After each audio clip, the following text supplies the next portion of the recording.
A porn star had a racy tale about Trump. Why are we only learning about it now? Several journalists surely knew who Stormy Daniels was in 2016, and it probably wasn't because they'd seen her in one of the many porn films she'd made. The adult film actress was on the radar of a number of mainstream news outlets in the waning days of the presidential campaign.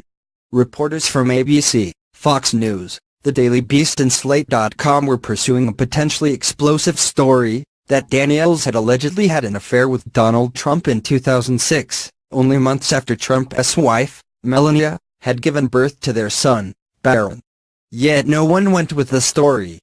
Given the context and potential importance of Daniels' story on the heels of multiple sexual assault allegations against Trump and the controversy over his vulgar remarks on the Access Hollywood video, the question is, why? Why wasn't the story reported at the time, when it might have intensified questions surrounding Trump's character just before voters went to the polls? Journalists say they held back because they couldn't independently corroborate key elements of Daniels' account, including in one instance from Daniels herself. The story, in other words, failed to rise to journalistic standards, never mind that it involved a man who regularly attacks the news media for lacking standards. The story behind the story began to spill out only in the past week, touched off by a Wall Street Journal report about Michael Cohen, a lawyer for the Trump Organization. The Journal reported that Cohen arranged a $130,000 payment to Daniels a month before the election in 2016 in exchange for her silence about an alleged sexual relationship with Trump. Daniels, Cohen and the White House have denied any such relationship. She also denied in a statement issued by Cohen that she was paid hush money by Trump. The most advanced reporting on the story in 2016 appears to have been done by Jacob Weisberg, the editor of the Slate Group. After receiving a tip about Daniels, Weisberg spoke with Daniels and exchanged text messages with her multiple times starting in the summer of 2016, all of it on the record, meaning there were no restrictions on its publication. He also spoke to 3 of her friends, all of whom confirmed the outlines of her story, according to Weisberg's account, published Tuesday by Slate. In addition, Weisberg said he received a 2-page document from Daniels that appears to be a non-disclosure agreement that binds her to silence about the terms of a settlement. The document identifies the other party only as David Dennison, also known as blank. But that was the end of that. Daniels stopped responding to Weisberg a week before the election, leaving him in the dark about crucial details. While he was aware of the alleged affair, Weisberg said he lacked independent corroboration of the confidentiality settlement. He calls it the most important part of the story. The Smoking Gun website had already published details of the alleged affair in mid-October, to little public notice or reaction. In sum, we just didn't have the story in a form that we could use it, Weisberg said in an interview.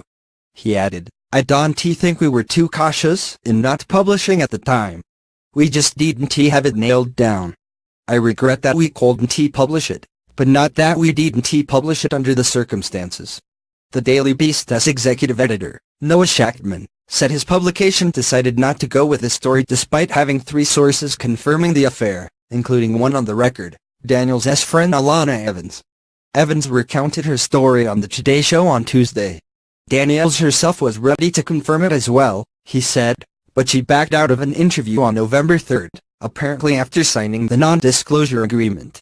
That defection was critical. Shachtman said the Daily Beast would have published if Daniels had confirmed what other sources were already claiming.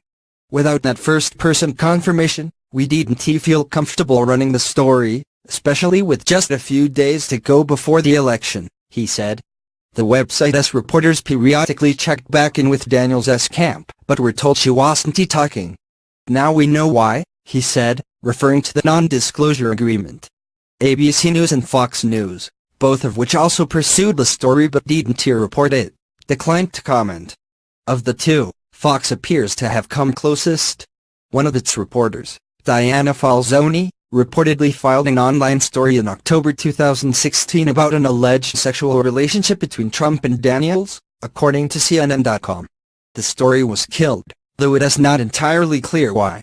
In a statement to CNN, Fox News digital editor Noah Koch said, in doing our due diligence, we were unable to verify all of the facts and publish a story. Both the earliest and latest arrival to the story may be in Touch, the celebrity magazine.